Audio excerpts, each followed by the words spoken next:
If you're curious to hear a little music from our guest Carla Lucero, who we spoke to in our most recent episode, check out E4TT's annual concert of music by women and non-binary composers, Midnight Serenades, on January 25th.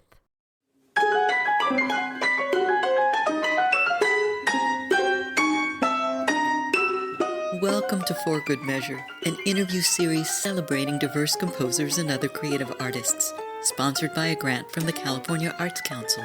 I'm Nanette McGuinness, Artistic Executive Director of Ensemble for these times. In this week's episode, we continue our conversation with Nicolas Benavides, who we spoke to in October 2021.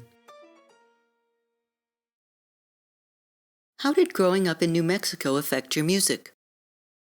Yeah, I would say, in my formal training, I avoided, like so many people do, I sort of avoided what I considered what was least exciting, which was just where I grew up. Because someone who's new to classical music, when you're 18 and jumping in, you're suddenly just like, there was whole eras, like there was romanticism, and I could dive into, Winterreise, and then, oh my God, like Ray Vaughan Williams, like these people were living through wars, and Messiaen, and like all this history becomes very, very seductive. And so I really dove into that style of music, and I really enjoyed it. And it wasn't until right at the end of my master's, actually, when I was at the San Francisco Conservatory, when I started to really consider, okay, well, maybe I've gotten this formal education at a high level, maybe it's time to revisit where I'm from. And I will say the first few pieces I wrote about New Mexico, because I had spent so long being a tourist in the place that I really was from, and being a tourist in a place that I wasn't from, just being a tourist all around. I didn't really know how to write music in that style. So the first few pieces were kind of trash. I felt like I was culturally appropriating myself. And so I kind of stopped. And I think I was trying too hard to really transcribe and frame things rather than just accept that my family has been in New Mexico for hundreds, if not thousands of years.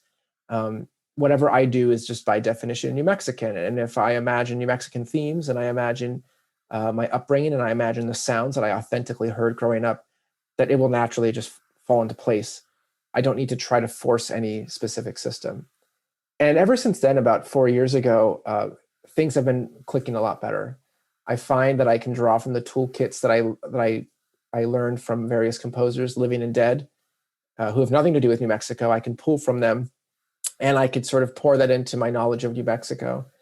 And sometimes, Gabriella Lena Frank talks about this with her own music. Sometimes people will say, oh, I heard it. Like that was so Southwestern. It blew my mind how relevant it was to the experience of someone who speaks Spanish. And sometimes people are like, I have no idea, like that was nice, but I have no idea what that had to do with being Latino or Hispanic whatsoever, And I think that's fine. I think I'm okay with that, with how my music manifests that way, because it's, culture is a practice. It's not really an achievement. You do it, you get better at it by just doing it, and you'll never be the best at it. You just hope to get better and better. And so that's part of my process. You spoke about Latino and Southwest identity. Do you see those as separate, or do they intermingle for you? Oh, that's a good question. It's sort of like a big Venn diagram, right? I think it's helpful to think of locations that we generally partition very easily in our mind, just by nature of living in a Western society. So it's very easy for us to imagine different countries within Europe and different cities within Europe, right? Like, I think a lot of people in the United States, because of our culture, know that Rome is different from Naples, is different from, Sicily. People are from different areas, like Milan and Sicily are very distinct. And I think actually that's similar when we think about Hispanic and Latino culture in general. It's a similar thing. There are a lot of shared things, like, Europe has a shared history. And I'll use these terms fairly openly. Like, there are shared colonial histories that I have as someone from the American Southwest, that someone from Central America or even South America would share. Language, idioms, historical connections, political movements, right? Those things flow very easily, just like the European Union. But at the same time, my experience as American-born from New Mexico versus even someone from Mexico City would be extremely different in other respects. And so I do, I use the term, I'll use all the terms above depending on the context. And really it depends where I am. In New Mexico, for example, people don't ever use the word Latino, like ever. And maybe it's because it's a different state, but everybody uses the word Hispanic. In California, the term Hispanic has different connotations. It's more of a colonial connotation, even though it doesn't have the same meaning in New Mexico. So people think about Latinidad in general and the unifying nature of Puerto Ricans and Mexican Americans and people from the Southwest. And then when I want to be very specific, I'll say I'm New Mexican or Nuevo Mexicano, because that is my particular culture, just like someone from Mexico City would be from there. But realistically, I would also admit that New Mexico historically is more like another state of Mexico. Culturally, Mexico is our grandfather culture. And forgive me, other New Mexicans, people hate to admit that, but it's true. A lot of things that we share, a lot of things that I grew up doing are shared by people in Chihuahua, shared by people south of the border, almost to an exact parallel. Our cuisine, I would say, is more similar with people just south of the border than it is with people from Mexico City, and the same for them. They share more with New Mexico than they do with Mexico City. So it's a big layers of definitions within definitions, but it kind of depends, I think, who you're talking to. Do you think identity is something to explicitly, mindfully include or remove in music, or just something to let bubble out? I don't think there should be any one way for a composer to work. I think that's what makes the art form really fun, is composers have different levels of engaging with things and how they choose to, and the materials that they choose to use. I mean, I think everybody, one thing we're learning is not that we are bringing out identity, or composers who write music about their personal identities, rather that it's always existed. And it's an act of like self-censorship to not include it, like rather than build identity out of nothing, it's really more like identity is always there. And to not use it is more like to cover it up, to actively obscure it, because it takes work to just not be yourself.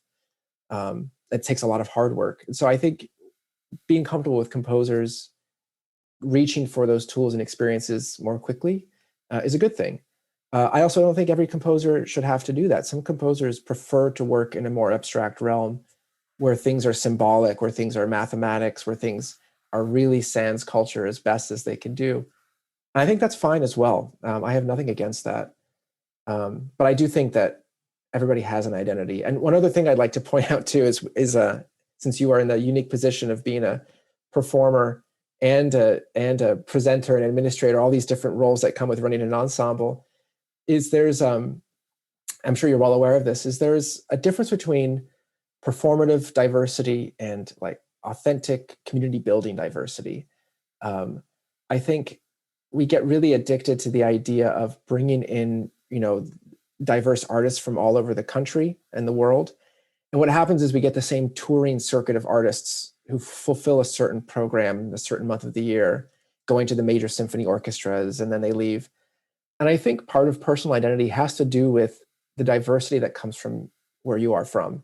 And I think there is extreme diversity that one should pay attention to, even if you're from a county in the middle of the country that's 100% or 99% white, right? There's diversity in demographic experiences, socioeconomic statuses, personality traits. I think teachers, presenters living in those places to discover their own identity could do a lot with looking around and saying, am I including kids from the same socioeconomic background in my programming?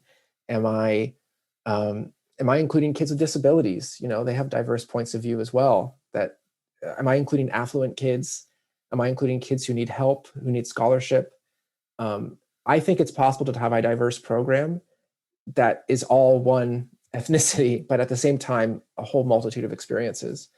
And I just say that out there because I'm on a crusade to talk about this, because as from the Bay Area, I feel like there's such a culture of importing talent from New York, which is, I guess our cultural capital in this country.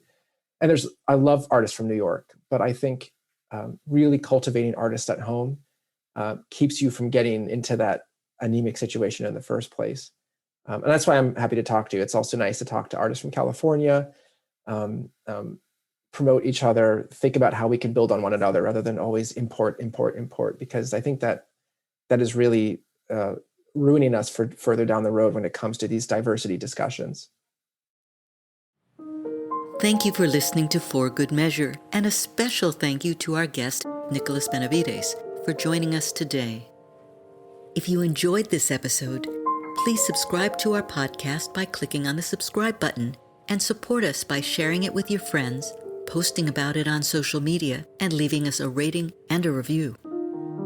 To learn more about E4TT, our concert season online and in the Bay Area, or to make a tax-deductible donation, please visit us at www.e4tt.org. This podcast is made possible in part by a grant from the California Arts Council and generous donors like you. For Good Measure is produced by Nanette McGuinness and Ensemble for These Times and designed by Brennan Stokes, with special thanks to audio engineer extraordinaire Stephanie Neumann. Remember to keep supporting equity in the arts and tune in next week for Good Measure.